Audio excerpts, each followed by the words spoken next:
Have you ever felt someone quietly steering your life, one favor at a time, one guilt at a time, until you couldn't tell where your will ended and theirs began? Control rarely shouts. It whispers. It wears care as disguise. But once you learn to see the game beneath the kindness, everything changes. Stay with me. Let's uncover how.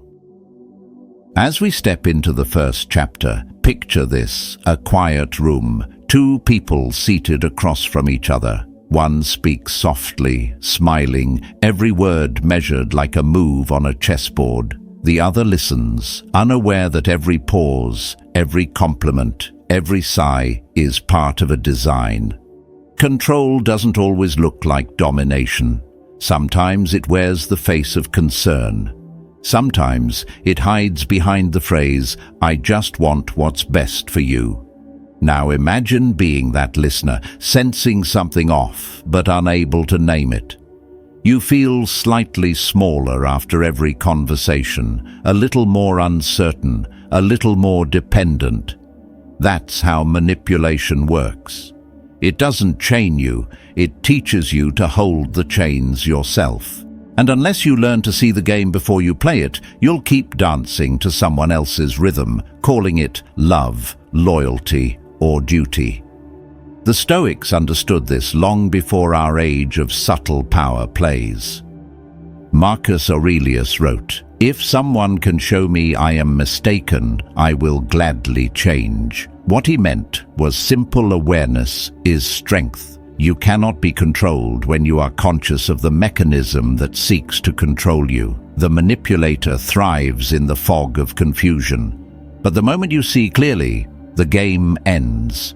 Think of life as a grand room filled with conversations, some genuine, others crafted to steer your thoughts. Most people listen to words. The Stoic listens to intent. Seneca once said, "He who does not prevent the wrong when he can, commands it to be done." He wasn't just talking about justice, he was describing attention. To see a pattern forming and ignore it is to silently agree to be shaped by it. There's a story about a man named Lucius, a Roman merchant admired for his generosity. People often came to him for advice, and one friend in particular always left with more than he asked for: money, favors, even influence.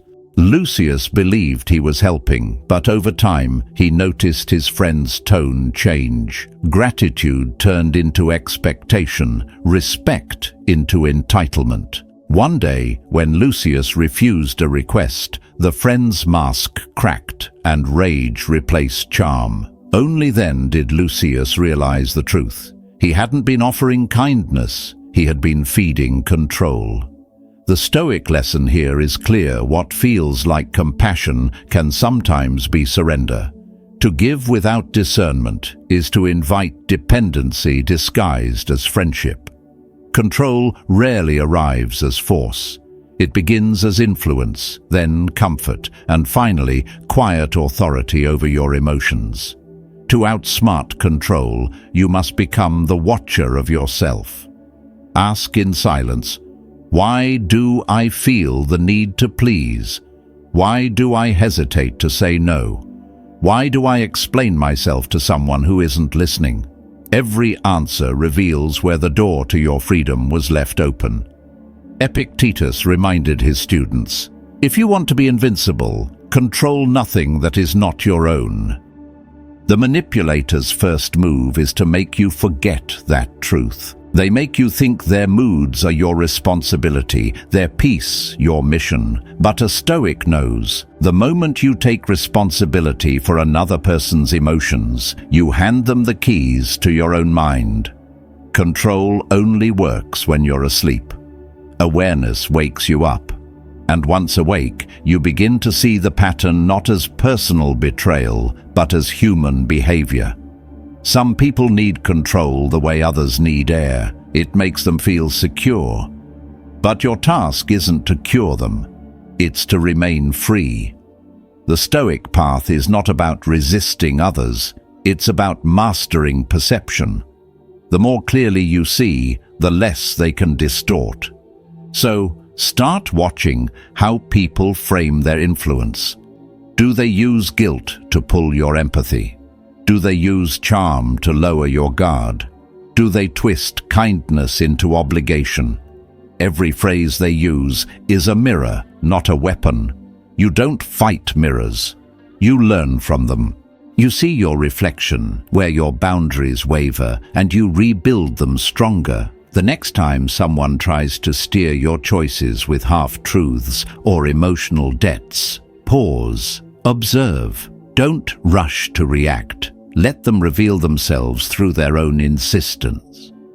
The Stoic stands calm, not because he's cold, but because he knows that clarity cuts deeper than anger ever could. In the end, every manipulator plays the same tune. They push, they pull, they test. But the moment you stop moving to their rhythm, the music ends. That's when real control returns, not over them, but over yourself. See the game.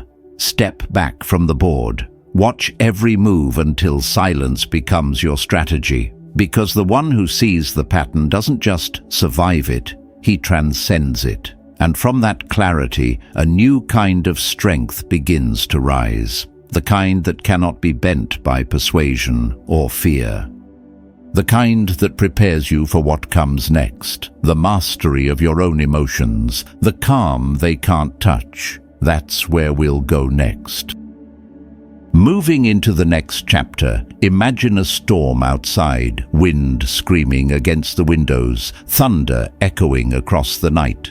Inside, a man sits still, the candle before him unmoved. That is what emotional control looks like. The storm rages, but it never enters him. Now picture a different storm, a person who provokes you. They raise their voice, twist your words, push your buttons. You feel the pull to defend, to explain, to fight back. That's the moment they win. Because when you react, you stop leading. You start obeying. Epictetus once said, "No man is free who is not master of himself." He wasn't speaking about power over others, but freedom from being ruled by your emotions. Manipulators understand this truth instinctively. They don't need force, they need your reaction. Anger, guilt, or fear, any will do. If they can make you feel, they can make you move. The Stoics saw emotions as sparks of fire. Left uncontrolled, they burn everything. But guided by reason, they forge strength. Seneca wrote, "A raging fire can destroy, or it can harden steel." Control isn't suppression, it's direction. You choose what that fire becomes. There was once a man named Julius who worked under a superior who lived to provoke. Every meeting, the man interrupted, mocked, and waited for Julius to break. For months he fought back, defended himself, tried to reason. Nothing changed. Then one day, Julius simply stopped reacting. He sat, took notes, and finished his work in silence. The boss was thrown off. The attacks lost meaning. Julius didn't win by resistance, he won by stillness. That's the essence of Stoic power. The person who angers you controls you. The one who insults you owns your peace. But the one who remains calm commands both. Calmness isn't a lack of feeling, it's the mastery of it. When you feel that rising tide of anger or humiliation, pause, just one breath. Marcus Aurelius reminded himself daily, you have power over your mind, not outside events. That pause is your doorway to freedom. You reclaim your composure before anyone can steal it. Think of ancient Rome, a crowded market, merchants shouting, beggars calling, tempers flaring. The Stoic walks through it all, gaze steady, heart undisturbed. He doesn't pretend the noise isn't there. He simply chooses not to hand it his peace. That's power, not loud, not forceful, but unshakable. Modern life offers the same tests. The co-worker who mocks you in front of others. The friend who manipulates with guilt. the stranger who throws attitude for no reason. Each one is a chance to practice mastery. They want a reaction. You give them silence. They want your anger. You give them calm. You confuse their control until it dissolves. Silence unsettles manipulators. They expect resistance, not stillness. When you refuse to fight their battle, they must face their own reflection. Some retreat. Others reveal who they truly are. Either way, you win. Don't aim to win arguments. Aim to win yourself. The man who can stand in a storm without shaking has already triumphed. The woman who can hear disrespect and remain grounded has already risen above it. True dominance isn't noise, it's composure. So train it. Let the small irritations of life become your gym, the spilled drink, the rude driver, the delayed message. Each one is practice. Every time you choose calm over reaction, you sharpen your discipline. Eventually, your calm becomes instinct. When chaos arrives, you don't perform calmness, you are calmness. Emotional mastery isn't about pretending not to care, it's about caring wisely. When you're calm, you see. When you see, you choose. And when you choose, you lead. So when someone tries to make you flinch, remember this: calm isn't weakness, it's command. The storm outside may roar, but if your flame stays steady, you've already outsmarted the storm. And from that stillness, we move forward to the next power, how asking the right questions exposes control for what it truly is. Advancing to the next chapter, imagine walking through a crowded marketplace of words. Everyone is shouting, selling their version of truth, waving opinions like flags. But in the middle of that noise, there's a man who says almost nothing. He listens, not to what people say, but to what they avoid saying. That man is the Stoic. He doesn't react to the noise, he questions the narrative. Because control often hides behind stories. Stories like, "I'm just trying to help you," or "you wouldn't understand."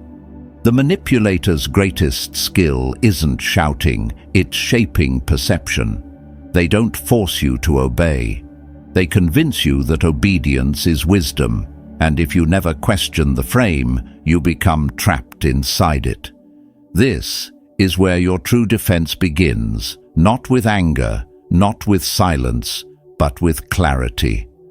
Marcus Aurelius wrote, "If someone is mistaken, instruct them kindly. But if you cannot, then correct yourself." He didn't mean to correct your facts. He meant your focus. Don't waste time proving them wrong. See where they want to lead your mind and refuse to follow. I once met a woman named Livia who worked under a supervisor who disguised control as mentorship. Every suggestion he made began with flattery. "You're brilliant," he'd say, "but let me guide you." Slowly, she began to doubt her instincts, relying on his approval before making any decision. Then one day during a meeting, he dismissed one of her ideas as too ambitious. Instead of defending it, she asked calmly, "Why do you think ambition is wrong here?" The room went silent. His narrative crumbled in a single question. From that day on, their dynamic shifted, not through rebellion, but through precision. Questions are the swords of the calm. They slice through illusion without drawing blood. When you ask, not to attack, but to reveal, the manipulator loses their footing. They depend on your emotional reaction, but a question forces them into reason, a terrain they rarely know how to navigate. Epictetus taught that it is impossible for a man to learn what he thinks he already knows. The manipulator survives on that arrogance. They rely on your silence to protect their certainty. But when you begin to ask, not with hostility, but with grounded curiosity, you pierce the illusion they build. You expose their motive without ever raising your voice. Picture yourself in a conversation where someone tries to corner you. They use phrases like, "You should trust me or everyone else agrees." Don't rush to defend. Instead, lean in and ask, "Who exactly agrees?" Or, "What makes you certain of that?" It's simple, but it changes everything. The moment you make them explain, the spell breaks, because manipulation thrives on fog and questions bring light. The Stoics were masters of this art. They didn't argue, they examined. To them, truth wasn't found in volume, but in inquiry. Seneca wrote, "The truth will never perish, but only waits to be discovered." That's your role when faced with control, not to fight noise, but to seek the truth beneath it. You don't win by reacting faster, you win by thinking slower. And here's the beauty of it. Questions disarm without hostility. They protect your dignity. They shift power without resistance. When you stay composed enough to ask instead of argue, you remind both yourself and the other person that you're not a puppet in their story. You are a witness. And witnesses see clearly. There's quiet strength in not rushing to fill the air, in not explaining yourself to every accusation, in letting your curiosity, not your defensiveness, lead the way. When someone tries to corner you emotionally, take a step back and look at the walls they're building. Then gently push one brick out with a question. Watch the wall collapse on its own. Because control needs agreement to survive, and the moment you stop agreeing, it starves. You don't need to shout to reclaim your space. You only need to see and ask. The one who questions does not lose control, they reclaim it. So the next time someone tries to rewrite your reality, don't argue with their words, interrogate their story. Don't wrestle with their noise, observe their intent. Your questions are your quiet rebellion, calm, clean, and devastatingly effective. And as you master this calm inquiry, you'll discover something deeper once you stop needing their approval. Their influence dissolves completely. That's where we'll go next, to the freedom that comes when validation no longer holds power over you. Entering this next chapter, picture a man standing before a mirror made of shifting glass. Each time someone praises him, the reflection brightens. Each time someone criticizes him, it fades. Soon, he forgets what he truly looks like. That's what happens when your worth depends on approval. You lose sight of yourself in the reflections of others. Now imagine how many invisible strings pull on you each day. The subtle ones, a friend's tone, a parent's sigh, a co-worker's silence after you speak. We're taught to chase acceptance like oxygen, but here's the Stoic truth. It's the quietest form of slavery. Epictetus warned, "If you wish to be free, let go of the desire to please." Because the need for approval isn't love. It's permission to exist. From childhood, we're conditioned to measure our value through others' eyes. A nod means we did well. A frown means we failed. Slowly, we hand over our inner compass, piece by piece, until we start mistaking applause for direction. But as Marcus Aurelius reminded himself, ambition means tying your well-being to what others say or do. Sanity means tying it to your own actions. The Stoic learns to choose sanity over approval every single day. There was once a young scholar in Rome named Cassian who spent years trying to impress a powerful patron. Every opinion he shared was adjusted to match the man's, every silence calculated to seem humble. He gained favor, but lost peace. One evening during a gathering, the patron asked Cassian's view on a heated subject.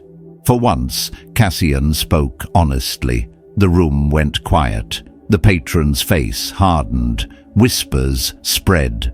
That night, Cassian thought he had ruined everything, but something unexpected happened. He slept well.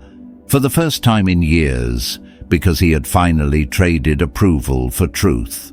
When you stop chasing validation, you don't become arrogant, you become anchored. Approval is a mirage. It keeps moving as you walk toward it. No matter how much you give, someone will always want more. Their praise will lift you today, only to own you tomorrow. That's the nature of dependency, and every manipulator understands it. They don't need to control you directly. They just need to make your peace conditional on their opinion. The Stoic breaks that link. He stops negotiating his worth. He doesn't need to prove, to perform, or to persuade. Seneca said, "It is not the man who has too little, but the man who craves more, who is poor." Approval is that craving, disguised as connection. And once you see it, you begin to starve the beast by withdrawing attention from it. Ask yourself, whose opinion still controls your choices? Who must nod before you feel right? The moment you identify that person, you identify your master, and your freedom begins the day their opinion loses its power to sway you. In truth, people's judgments are less about you and more about their own fears, expectations, and limitations. What they see in you reflects what they're still blind to in themselves. When someone calls you too much, it's often because your strength reminds them of their own restraint. When they say you've changed, it's because they can no longer predict your boundaries. The Stoic does not take it personally. He sees it as human nature revealing itself. Imagine living a life where your inner balance isn't shaken by praise or insult, where flattery doesn't inflate you and criticism doesn't shrink you. That's not indifference, that's sovereignty. The man who no longer hungers for approval becomes ungovernable. He can listen without bending, speak without trembling, and act without waiting to be understood. True respect, the Stoics remind us, isn't given by others, it radiates from within. When you live in alignment with your values, you stop asking for permission to be yourself. And, ironically, that's when people start respecting you most, not because you sought it, but because you stopped needing it. So the next time someone's opinion makes your heart race, pause. Ask yourself, will this matter to my character or only to my ego? If it's the latter, let it go. You owe no one your peace, your validation, or your constant explanation. Approval is a borrowed mirror. Smash it gently and walk away. See yourself as you are, clear, unshaken, and enough.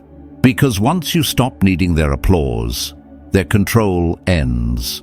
And that's where we go next, to the quiet power of boundaries, where freedom becomes visible.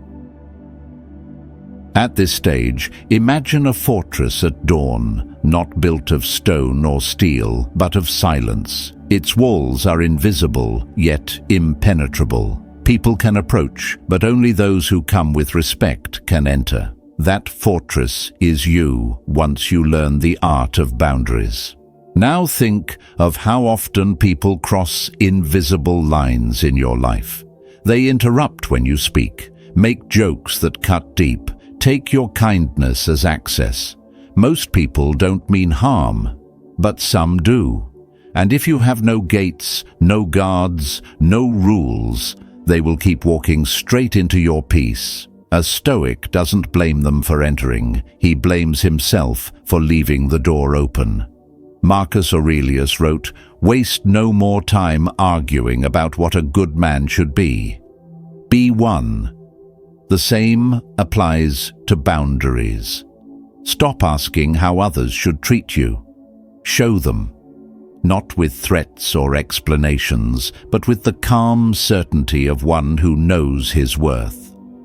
There's a story from the later days of Rome. A craftsman named Arrian was known for his skill and generosity. He never turned away a customer, even those who mocked his prices or delayed payment. One nobleman in particular took advantage of him, ordering fine work, then inventing reasons not to pay. One day the nobleman returned again, confident that Arion would serve him as always. But this time Arion simply said, "My work is not for you." No anger, no debate, just a clear wall of dignity. The nobleman left furious, but the town saw it differently. They began to respect Arion more, not less. For the first time they saw that kindness had a spine. That is what boundaries do. They don't push people away, they teach them where to meet you. When you enforce them, you don't lose relationships, you lose illusions. The Stoics understood this deeply. They called it guarding the citadel of the mind. Seneca said, "Associate with those who make you better. The rest," he implied, "should stay outside the walls." Boundaries are not punishment, they're clarity. They say, here is what I allow, here is what I protect, here is what I will not trade for approval. They are an act of love toward yourself and a mirror for others, because people don't respect what you tolerate, they respect what you protect. When someone disrespects you and you stay silent, you teach them that silence is permission. When you keep explaining why you deserve decency, you teach them you're negotiable. The Stoic way is simpler. Speak once, calmly, firmly, then act. Words set the rule. Action makes it real. I remember a man named Darius, a friend who always said yes to everyone, to everything. Over time he became exhausted, drained by people who mistook his generosity for servitude. One day he told me, "I'm tired of disappointing others." I said, "You're not disappointing them, you're just no longer betraying yourself." That's what boundaries feel like at first, guilt.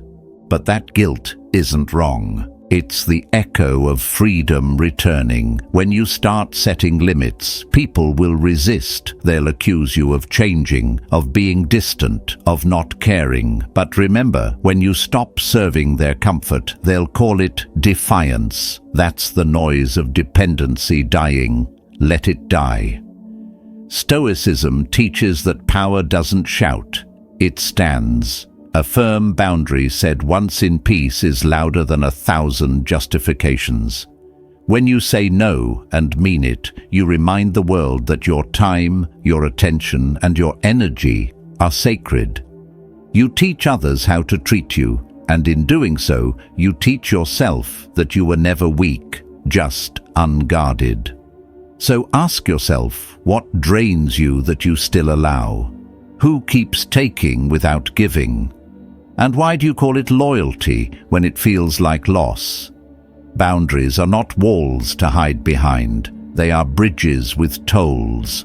Only those willing to pay with respect may cross. The quiet strength of boundaries is this: they don't need to be explained. They only need to be lived. Once you master that still firmness, control no longer comes from others, but from within, because the one who guards his peace rules his world. And from that fortress of calm strength, we move into the final truth: how to turn every attempt to control you into a lesson that shapes your mastery. From here, imagine a man standing on a mountain ridge. The wind is sharp, the air thin, the world silent beneath him. Behind him lie the battles, arguments, betrayals, the storms of other people's control. Ahead of him rises a new climb. This one is steeper, quieter, but it leads to something greater. This is where control ends and discipline begins. Every person who tried to control you became a mirror, showing where you were still unguarded. Their rejection showed where you placed your worth. Their chaos revealed the cracks in your peace. And what they meant as domination became your lesson in mastery. This is the essence of Stoicism, to turn the things meant to break you into the very things that build you. Seneca once wrote, "Fire tests gold, adversity tests the brave." But the Stoics didn't stop at endurance. They believed in transformation. The fire that burns others refines you. Pain becomes discipline. Control becomes training. You no longer react, you refine. You stop defending and start strengthening. Imagine your mind as a craftsman's workshop. Every insult, every manipulation, every test is a chisel shaping the marble of your mind. You are learning how to stay centered when others lose their balance. Each strike only sharpens your precision. There was once a stonecutter in Rome named Maro. He was famous for using flawed marble, cracked, uneven, difficult to work with. People laughed, saying he chose weakness. But when asked why, he replied, "Perfect stone teaches me nothing." That is the Stoic path. You don't grow by avoiding difficulty. You grow by carving through it. The people who tried to control you are your flawed marble. You shape yourself by the resistance they create. Marcus Aurelius said, "The impediment to action advances action. What stands in the way becomes the way." Every obstacle hides a lesson. The manipulator who provokes you teaches patience. The one who insults you teaches dignity. The one who betrays you teaches detachment. Their pressure is your forge. Epictetus lived this truth. Born a slave, beaten by his master, he found freedom in his response. When his owner twisted his leg, Epictetus warned, "If you continue, you will break it." The man did. And Epictetus said calmly, "Did I not tell you?" Years later, he told his students, "You may fetter my leg, but not my will." That is true power. He transformed cruelty into composure. Most people who try to control others do so because they cannot control themselves. They are ruled by their desires, insecurities, and fears. When you understand this, you stop taking their actions personally. You see them not as threats, but as mirrors, showing you what still needs discipline within yourself. Their chaos becomes your classroom. The Stoic doesn't seek a life without pressure. He learns to use it. The calm man is not one who feels nothing. He's one who feels deeply but acts deliberately. The storm inside him has learned obedience. That is discipline. Think of the challenges that have tested you, arguments that tempted you to shout, disrespect that made your blood rise, silence that begged for reaction. Each was a test of command. Each moment of restraint was a victory unseen by others, but deeply known to your soul. Marcus Aurelius reminded himself daily, "You have power over your mind, not outside events." It sounds simple, yet this single truth can remake a life. Once you master your inner world, no one can manipulate you again. The Stoic strength lies not in domination, but in detachment. He no longer fights for control, he embodies it. And here's the paradox: when you no longer chase control, you gain it. The man who governs his emotions rules every room he walks into. The woman who stays calm under pressure commands respect without saying a word. Calmness becomes their authority.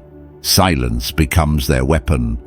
Seneca said, "He who is brave is free." Bravery, in the Stoic sense, is not loud or dramatic. It's the courage to stay steady when provoked, to hold your center when everything around you demands reaction. That's true strength, the kind that doesn't announce itself, but radiates quietly. At first, discipline feels like restraint. You'll want to explain, to prove, to be understood. But the more you practice composure, the lighter it becomes. You'll realize that peace isn't given, it's built, brick by brick, through every decision not to lose yourself. Over time, you'll stop seeing toxic people as enemies. You'll see them as weights in your training. Each encounter builds strength. Each refusal to engage builds control. When chaos knocks, you no longer open the door. You simply continue your work inside the fortress of your mind. That's the transformation, the shift from reacting to refining. You no longer depend on others to set the rhythm of your peace. You hold it yourself.